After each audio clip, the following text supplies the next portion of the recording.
오늘 말씀은 로마서 1장 18절에서부터 하나님이 말씀해 주시고자 하시는 것의 결론 부분입니다. 그것은 온 세상 곧 모든 사람은 하나님의 진노와 심판 아래에 있다는 것입니다. 이는 사람이 하나님 앞에서 보면 어떤 사람도 어려운 사람은 없기 때문입니다.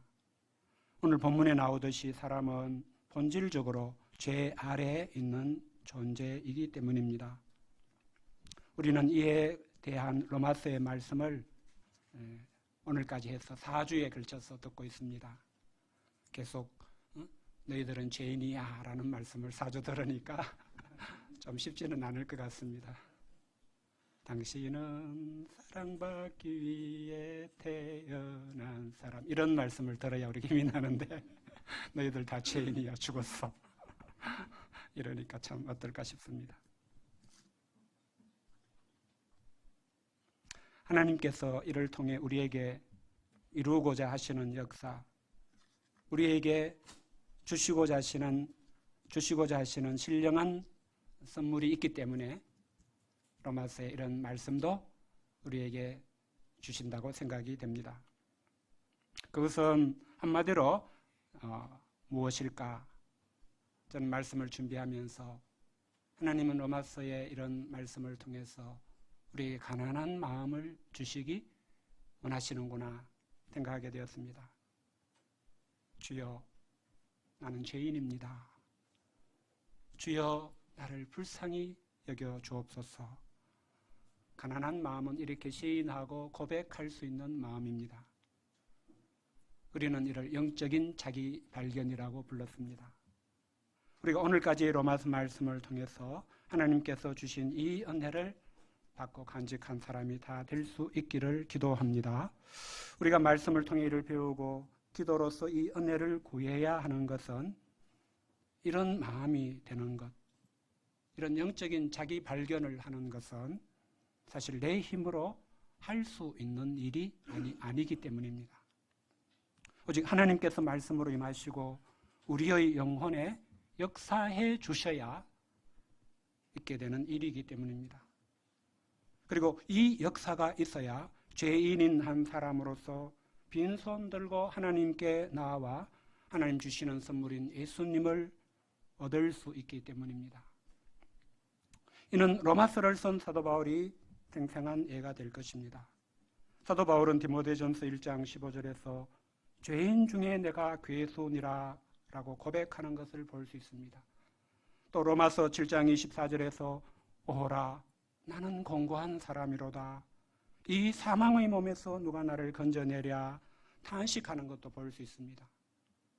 이런 고백을 보면 그가 얼마나 자신을 죄인으로서 깊이 발견했던 사람인지 알 수 있습니다. 그가 자신을 이런 죄인으로 깊이 발견하게 된 것은 그 자신의 힘으로 된 일은 아니었습니다. 사도행전 9장 1절부터 5절에서 볼 수 있듯이 다메섹으로 가는 길에서 주 예수님께서 그를 먼저 찾아오시고 말씀으로 임하셨기 때문이었습니다. 하나님의 은혜로 이런 자기 발견이 있게 되었을 때에 그는 율법이 아니라 예수님께 관심을 가진 사람이 된 것을 볼 수 있습니다. 오직 예수님을 얻고자 하는 사람이 될 수 있었고 나는 예수님만 있으면 된다고 하는 사람이 될 수 있었습니다. 자기는 살든지 죽든지 예수님만 존귀하게 하려는 삶을 살고자 하는 사람이 될 수 있었습니다. 하나님께서 우리가 지금 듣고 있는 로마서 말씀을 주신 것도 다름이 아닐 것이라고 생각합니다. 사도 바울만이 아니라 로마 교회의 성도들이 그리고 우리도 이런 사람이 되기를 원하시기 때문이라고 생각합니다. 그러면 하나님께서 결론적으로 오늘 본문에서 말씀해 주시는 것은 무엇입니까?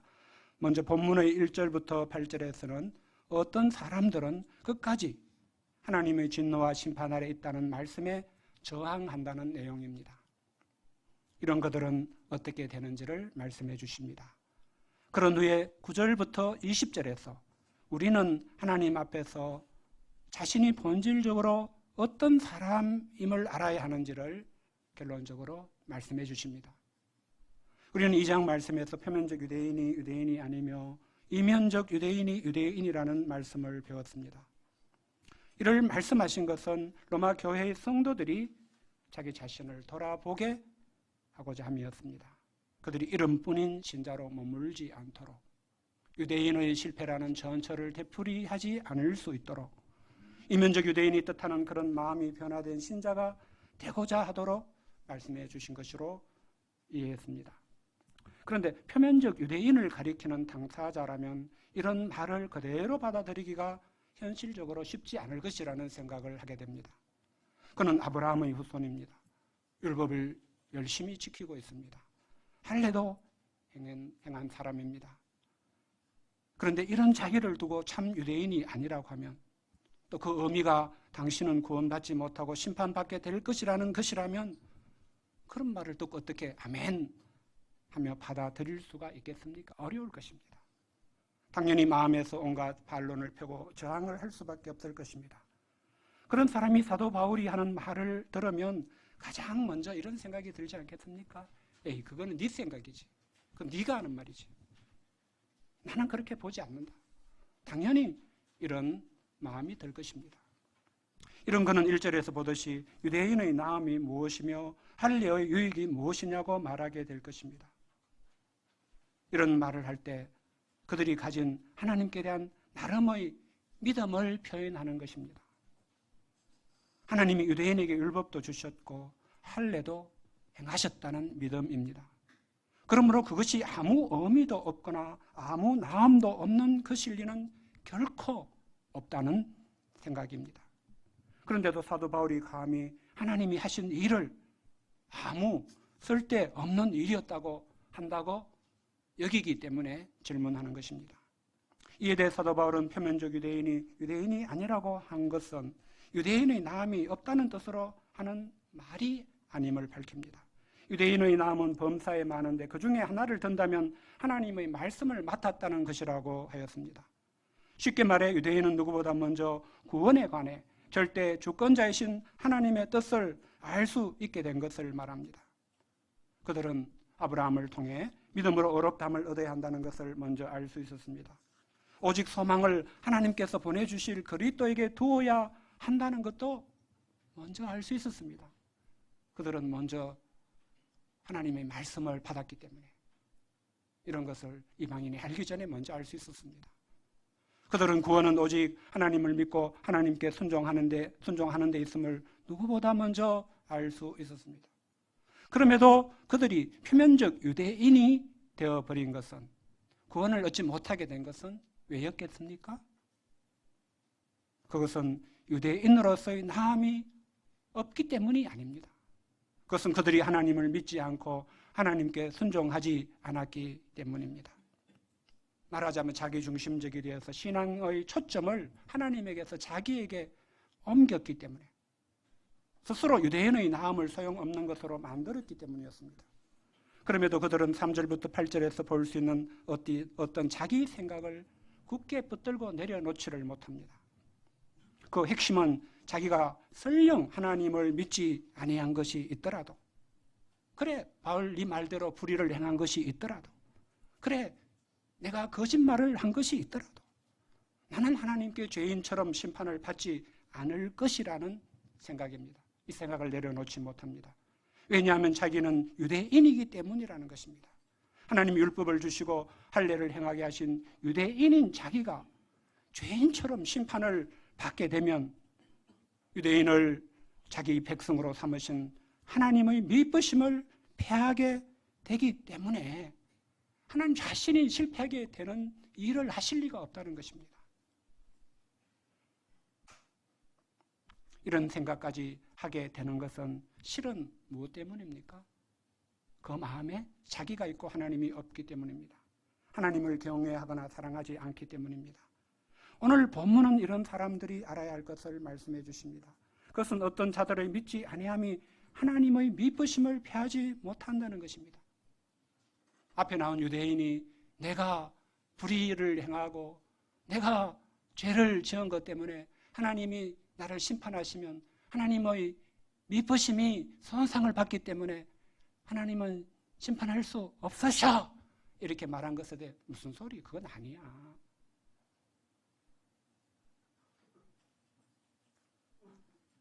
사람이 죄를 짓는다고 해서 하나님이 미쁘신 하나님이신 것이 하등에 영향도 받지 않는다는 뜻입니다. 사람의 불의는 오히려 하나님의 의를 드러낼 뿐이라는 것입니다. 그렇다고 앞에 나오는 유대인처럼 하나님이 자기를 심판하실 수 없다고까지 생각한다면 이는 어떤 일이 됩니까? 사람의 불의에 대해 진노를 내리시는 하나님을 불의하다고 여기는 것이 됩니다. 그렇다면 그 논리의 귀결은 하나님께서 세상을 심판하실 수 없게 되는 것에 이를 것입니다. 사도 바울은 그런 일이 어떻게 있을 수 있겠느냐?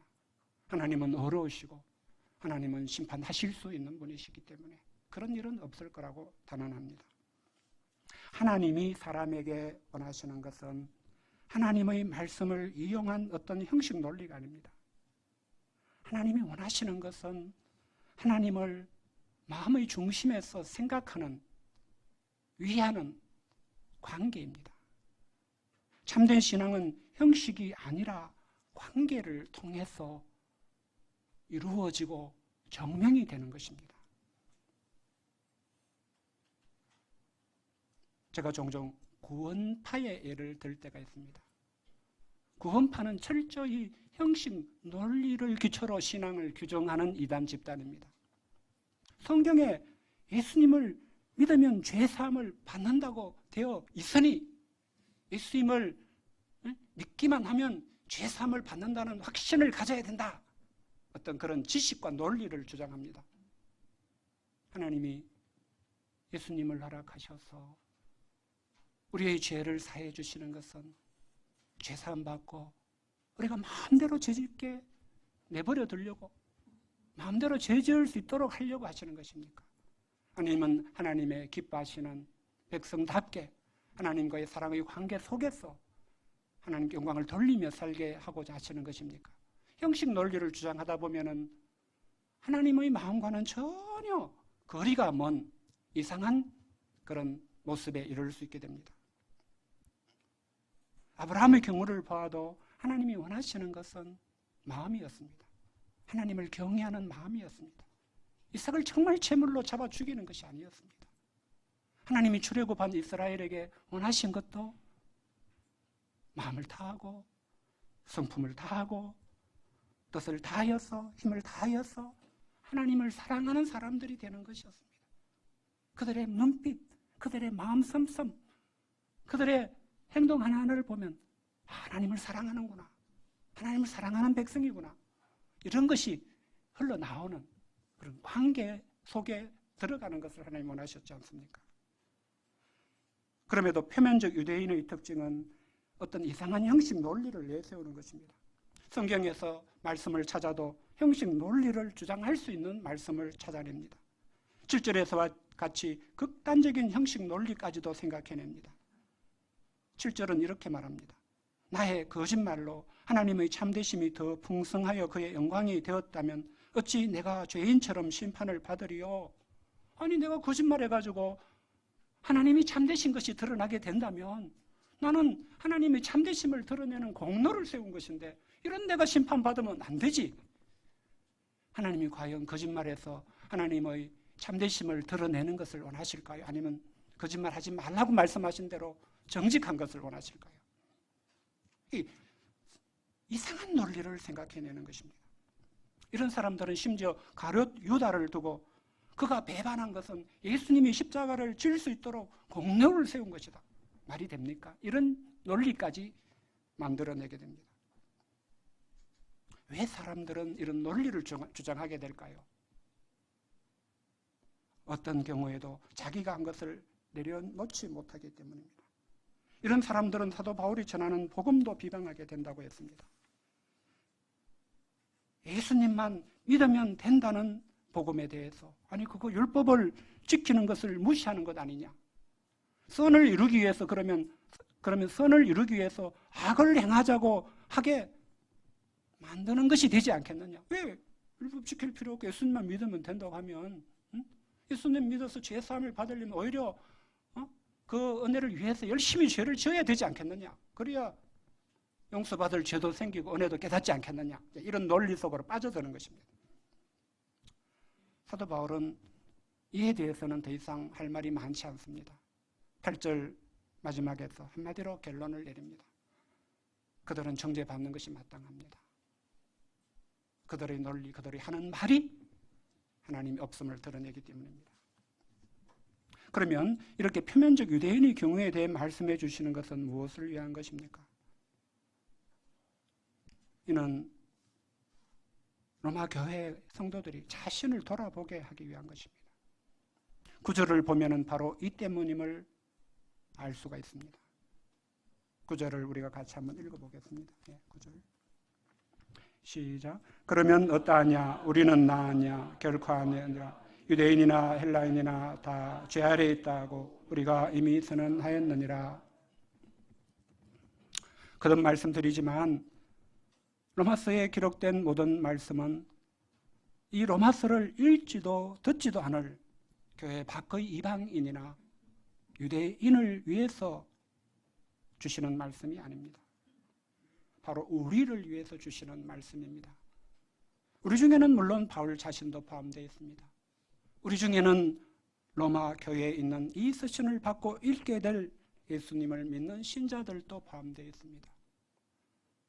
또 나아가 오늘 이렇게 로마서 말씀을 듣고 있는 우리도 포함되어 있습니다. 이런 우리가 예수님을 믿음으로 구원받은 우리가 알아야 할 것이 있기 때문에 로마서에 이런 말씀이 기록되었습니다. 그것은 우리도 죄 아래에 있다는 것입니다. 우리가 알고 있는 것이죠. 우리도 죄 아래에 있다는 점에서는 지금까지 로마서에서 말씀한 이방인이나 유대인에 비해서 나은 게 전혀 없다는 뜻입니다. 사람이 죄 아래에 있다는 것은 죄의 권세 아래에 있다는 뜻입니다. 우리가 헌법 아래에 있다고 말할 때는 우리가 대한민국 국민으로서 헌법의 지배 아래, 권세 아래에 있다는 뜻이 될 것입니다. 죄의 권세가 미치지 않는 사람은 아무도 없다는 것을 말하는 것입니다. 이 세상은 아직 심판이 완성된 곳이 아닙니다. 이 세상은 아직은 죄의 권세가 지배하는 곳입니다. 우리는 육체를 입고 있는 죄의 권세에서 절대적으로 자유로울 수 없는 상태에 있습니다.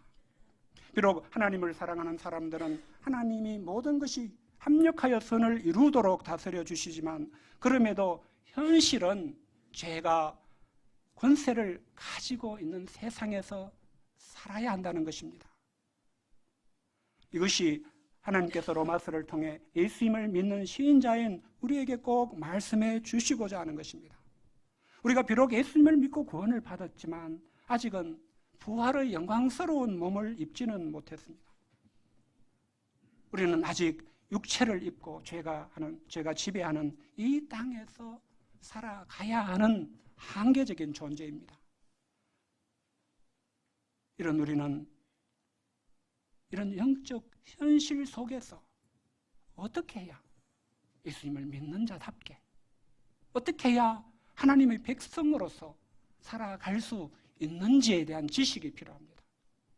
그걸 배우고 훈련해야 됩니다. 제가 종종 예를 들지만 강의실에서 축구의 스킬에 대해서, 전략에 대해서, 규칙에 대해서 아무리 배운다 할지라도 필드에 나가서 구체적으로 연습하고 훈련하지 않으면 제대로 축구를 할 수 없는 것과 같습니다. 우리도 로마서를 통해서 죄 아래 있다는 것을 먼저 깊이 받아들일 때에 죄가 지배하는 이 세상에서 육체를 입고 살아가야 하는 우리로서 어떻게 해야 되는지에 대해서 관심을 가질 수가 있게 될 것입니다. 성경을 읽고 로마서를 공부하면서 죄 아래에 있는 우리이기 때문에 예수님을 믿는 우리가 이런 식으로 우리의 신앙생활을, 우리의 삶을 형성해 나가야 되는 거구나. 이거 몰랐으면 큰일 날 뻔했네. 이런 신앙의 변화와 성장을 이루어 갈 수가 있게 되는 것입니다. 복음만이 우리를 위한 절실한 복음. 내가 복음이 없으면 안 되는구나. 그래서 오직 복음을 믿어야 되는구나. 복음이 우리에게 구원을 주시는 하나님의 능력이 된다는 것이 이런 것이구나. 내가 죄 아래 살아가면서, 육체를 입고 살아가면서 내게 이것을 이겨낼 수 있는 능력이 필요한데, 복음 속에, 복음의 체계 속에, 복음의 진리 속에 그런 하나님이 주시는 능력이 담겨 있구나. 내가 복음을 모르면 무능한 신자로 살 수밖에 없구나. 이런 신앙의 변화와 성장을 향해서 갈 수가 있게 되는 것입니다. 그래서 사도 바울은 1장 18절부터 3장 20절에 이르는 긴 본문을 통해서 우리도 죄 아래 있는 사람이라는 것을 정말 마음으로 받아들이고 가난한 마음으로 고백할 수 있게 되기까지 계속 말씀을 주는 것입니다. 오늘 10절부터 18절에도 이것을 가르쳐 주고 있습니다. 앞에서 많은 예를 들었지만 그래도 이 세 가지를 내가 사도 바울은 구약의 성경을 요약해서 세 가지를 이야기를 해주면서 이 세 가지만 깊이 이해해도 우리가 하나님 앞에 어떤 상태에 있는지 죄 아래 있다는 것을 이해하게 될 수 있을 거라고 말씀하는 것입니다.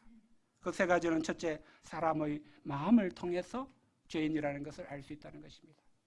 둘째는 사람이 말을 통해서 죄인이라는 것을 알 수 있다는 것입니다. 셋째는 사람의 행동을 통해서 알 수 있다는 것입니다. 사도 바울은 하나님께서 이미 시편과 잠언과 전도서, 이사야 등에서 말씀해 주신 것에서 그 근거를 가지고 오고 있습니다. 먼저 본문 10절부터 12절은 이렇게 말씀합니다. 기록된 바 의인은 없나니 하나도 없으며 깨닫는 자도 없고 하나님을 찾는 자도 없고 다 치우쳐 함께 무익하게 되고 선을 행하는 자는 없나니 하나도 없도다. 이 말씀의 요점을 이해하려면 시편 14편 1절부터 3절 말씀을 읽어보면 됩니다. 시편 14편을 인용한 말씀입니다. 시편 14편은 어리석은 자는 그의 마음에 이르기를 하나님이 없다 하는도다 라고 시작하고 있습니다. 사람이 죄 아래 있는 것을 가장 먼저 알게 해주는 것은 사람의 마음을 보면 알 수 있다, 이런 뜻입니다. 사람은 하나님이 그 마음을 고쳐주셔서 변화된 마음이 되게 하시기 전까지는 마음에서 하나님이 없다 하면서 살아갑니다. 사람은 하나님이 지으신 존재이고 하나님이 지으신 세상의 모든 것을 누리며 살아갑니다. 그럼에도 그 마음에서는 하나님이 없다 하면서 살아간다는 것은 무엇을 말합니까? 그것이야말로 사람이 하나님 앞에서 죄인인 것을 가장 잘 보여준다는 것입니다. 사람이 행하는 모든 불의는 그 마음에서 하나님이 없다 하기 때문에 행하게 되는 것에 지나지 않습니다. 둘째로 사람이 죄 아래 있는 것을 알 수 있게 하는 것은 그 입에서 나오는 말입니다. 13절부터 14절은 이렇게 말씀합니다. 그들의 목구멍은 열린 무덤이요 그 혀로는 속임을 일삼으며 그 입술에는 독사의 독이 있고 그 입에는 저주와 악독이 가득하고. 이 말씀은 시편 5편 9절, 140편 3절, 10편 7절에 기록된 말씀을 복합적으로 인용한 것입니다. 사람이 입에서 나오는 말을 보면은 정말 다른 사람을 죽이는 말, 속이는 말, 독사의 독이 담겨 있는 말, 저주와 악독이 가득한 말이 얼마나 많이 나오는지 볼 수 있다는 것입니다. 사람의 입에서 어떻게 이런 말이 나올 수 있습니까? 다른 이유 때문이 아닙니다. 죄 아래 있기 때문입니다. 셋째로 사람이 죄 아래 있는 것을 알 수 있게 하는 것은 그 발이 가는 곳으로 알 수 있습니다. 15절에서 17절을 보면 그 발은 피 흘리는 데 빠른지라 파멸과 고생이 그 길에 있어 평강의 길을 알지 못하였고 라고 말씀합니다. 이는 이사야서 59장과 잠언 1장에 나오는 말씀들을 인용한 것입니다. 사람이 죄 아래에 있는 것을 알게 해주는 것은 그 사람이 걸어간 발자취에서 알 수 있다는 뜻입니다.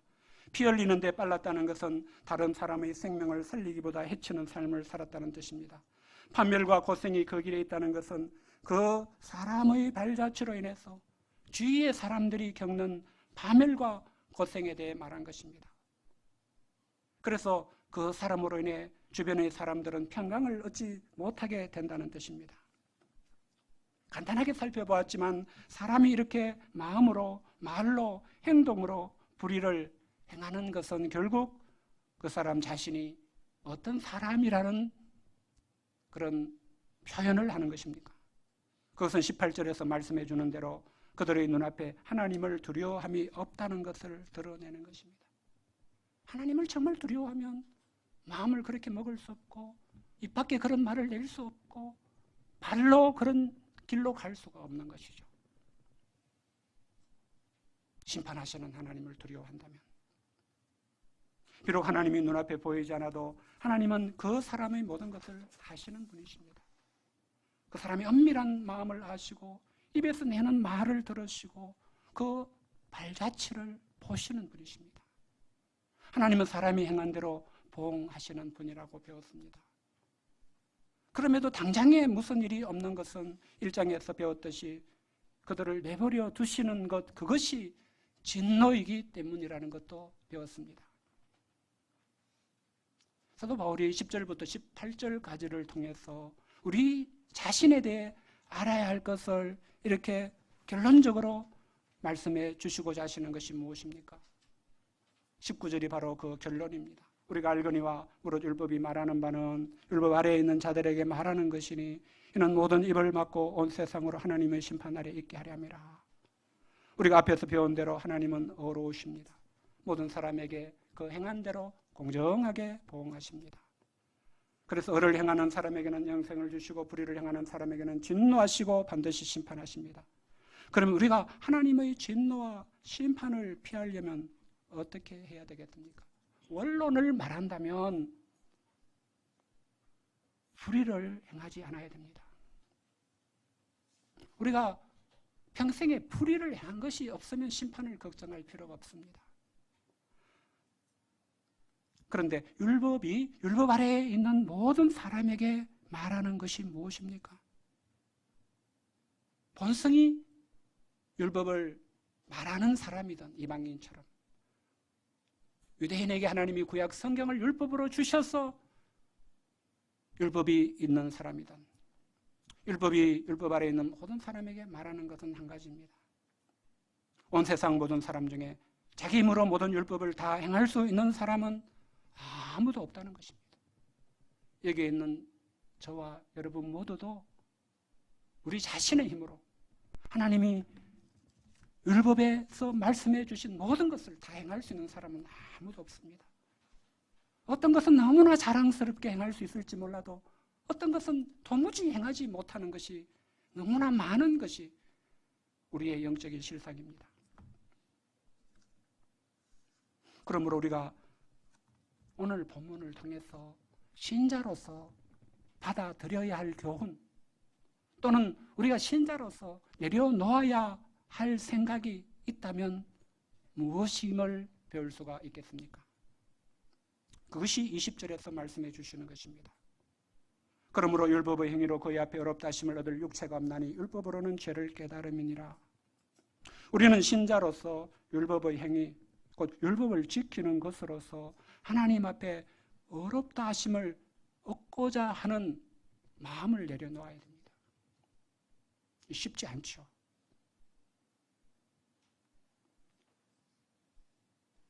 우리는 아무도 그렇게 하는 것으로는 하나님 앞에 어렵다 하심을 얻을 수 없는 육체 가운데 사는 자라는 것을 영접을 해야 됩니다.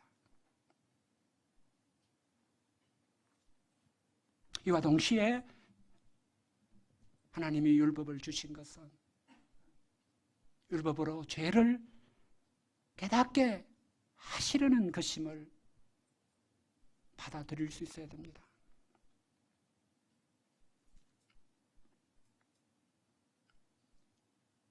율법은 표면적으로는 하나님의 백성으로서 무엇을 해야 되거나 하지 말아야 되는 것을 말씀하는 것으로 보입니다. 또 그 말씀을 그대로 적용하면 하나님의 백성으로서 일정한 윤리 도덕적 수준을 유지하게 하시는 그런 측면도 있습니다. 당장 이렇게 하지 않고 저렇게 하고 하는 것이 하나님의 백성으로서 조화롭게 살아가는 데는 꼭 필요하기 때문에 그러지 마. 이렇게 해야 돼. 라고 말씀을 하시는 측면이 기본적으로 있습니다. 그러나 하나님의 깊은 뜻은 처음부터 율법을 지켜 스스로 의롭다 하심을 얻게 하려는 것은 아니었습니다. 하나님의 처음부터의 뜻은 오직 예수님을 통해서 예수님을 믿음으로써 죄에서 구원을 하시려는 것이었습니다. 이를 위해서 필요했던 것이 이스라엘이 먼저 율법을 통해서 자신을 죄인으로 발견할 수 있게 하려는 것이었습니다. 그럼에도 이스라엘이 이를 오해한 것이 문제였습니다. 율법을 통해서 자기 의를 세우려고 함으로써 하나님의 뜻, 하나님의 마음에서 멀어지게 된 것이 문제였습니다. 초점이 하나님이 아니라 자기에게로 옮겨질 때에 그들은 자기가 한 것으로 인해 교만해졌고 자신을 인정받기 위해서 외식하게 되었고 심지어 형식 논리로 이상한 주장을 하기까지 하게 되었습니다. 이런 이스라엘 백성의 실패, 유대인이 빠졌던 상태는 죄 아래 있는 사람으로서 예수님을 믿는 신자들과 그들이 공동체를 이루어서 함께 조화롭게 살아야 하는 교회에서도 깊이 이해하고 있어야 되는 것입니다. 개인과 교회 공동체가 이런 하나님의 근본적인 뜻에 대한 이해를 놓치게 되면은 구약 이스라엘의 실패를 되풀이할 수밖에 없게 됩니다. 우리가 복음서에서 예수님이 그렇게 답답해 하셨던 바리새인이나 유대인의 모습을 드러낼 수밖에 없게 됩니다. 그러나 우리가 로마서를 차근차근 공부해 나가면서 우리 역시 죄 아래에 있는 사람으로서 예수님을 믿는 신앙생활을 어떻게 해야 하는가를 배우게 될 때 근본적인 영적 자기 발견을 하고 복음 자체에 우리가 주목을 하고 배워나가게 될 때에 그때 우리는 하나님이 예비해 놓으신 신령한 선물들을 많이 누릴 수가 있게 됩니다. 서신서들을 보면은 예수님 안에서 하나님이 예비하신 모든 은혜가 얼마나 풍성한 은혜인가, 예수님 안에는 진리와 지식의 보화가 얼마나 가득한가를 말하는 것을 볼 수가 있습니다. 그것을 조금씩 정말 광산에서 금을 캐듯이 보화를 캐 나가는 것, 그것이 사실 우리가 신자 생활에 주어진 축복입니다. 뭔가 기독교의 형식과 의식을 가지고 우리를 얽어매고 무겁게 하고 그 시간이 갈수록 우리를 드라이해지게 하는 것이 기독교 신앙이 아니라는 뜻입니다. 어제 토요 기도회에서 이동규 목자님이 이사야 40장 27절부터 31절 말씀으로 메시지를 전했습니다. 오직 여호와를 앙망하라 말씀을 전했습니다. 이 말씀을 들으면서 제게 먼저 다가왔던 것은 우리가 하나님의 백성이라 할지라도 이 땅에서 살아갈 때 피곤하며 곤비하며 넘어지고 쓰러질 수밖에 없다는 것이었습니다. 여러분들도 지난 한 주를 지내면서 어떠셨습니까? 피곤해지고 곤비해지고 그냥 이 세상에서 산다는 것이 점점 지치고 이런저런 사람을 겪는다는 것이 점점 마음이 짜증이 나고 그런 경험을 하게 되지 않으셨습니까? 동규 목자님은 예언이 운동회에 가서 아버지가 건재하다는 것을 한번 보여주려고 달리기를 하다가 다리에 힘이 풀려서 쓰러졌다고. 자, 옆에 봤더니 다른 아버지들도 마찬가지로 쓰러지더라. 우리 잘하고 싶지만 그냥 내 힘이 안 됐어. 내 능력이 안 됐어. 쓰러질 때도 얼마나 많습니까? 나는 잘못한 것이 없는데 다른 사람이 잘못했어. 걸려 넘어질 때가 얼마나 많습니까?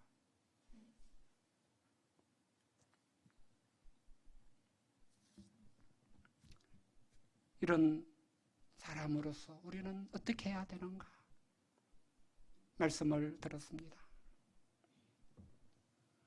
답은 뻔하죠. 이사야 말씀대로 우리는 오직 여호와를 앙망하면 됩니다. 여호와를 앙망하는 것이 무엇일까? 어제 기도의 광고를 준비하면서 잠시 생각해 봤습니다. NIV 영어 성경을 봤더니 주 안에 소망을 두는 사람이 되는 것이라고 되어 있었습니다. 우리에게 주 안에 소망을 두는 것. 난 하나님밖에 없다. 하나님이 내게 새 힘을 주시고 하나님이 내게 쓰러지고 곤비한 가운데서 내 길을 달려갈 수 있고 걸어갈 수 있는 힘을 주시는 것 외에 나의 소망이 없다. 내가 쓰러지고 넘어질 때마다 하나님이 다시 나를 일으켜 세우시고 붙잡아 주시는 것밖에 없다. 이런 깨달음을 가지고 하나님 앞에 나오는 것입니다. 아, 그것이 우리가 매주마다 드리는 예배의 의미이겠구나. 우리가 예배자가 되어서 길을 쓰고 예배 자리로 나와서 하나님을 예배하는 것, 이것이 오직 여호와를 앙망하는 것이구나. 이것이 우리가 연약한 육체 가운데 가면서 죄가 지배하는 이 세상을 살아가면서도 피곤하고 곤비해지고 쓰러지고 넘어져서 끝장 나버리는 사람이 되지 않을 수 있는 유일한 길이 되겠구나. 그래서 어제 기도회에 참석한 목자님들과 함께 우리가 이런 예배자가 되게 해달라고, 우리 교회 식구들이, 우리가 섬기는 양들이 하나님 이 비밀을 받아들이고 예배자가 되어서 주를 앙망하며 예배하는 자들이 되게 해주시라고 우리 간절히 기도하자. 간절히 기도했습니다. 우리가 오늘 하나님 앞에 모여드리는 이 예배를 통해서도 하나님께 소망을 두는 것, 하나님 주시는 새 힘을 얻어서 새로운 한 주를 믿음으로 살고자 하는 우리의 영적인 투쟁이 될 수 있기를 바랍니다. 우린 죄 아래 있기 때문입니다. 육체 가운데 살아야 하기 때문입니다. 우리 예수님처럼, 부활하신 예수님처럼 죄 아래 있을 필요가 없고 사명에 지배당할 필요가 없고 어떤 물리적인 한계에도 얽매일 필요가 없는 그런 수준이 아니기 때문입니다. 예수님을 믿고 내로 구원을 받았지만 하나님 주시는 은혜가 필요하기 때문입니다.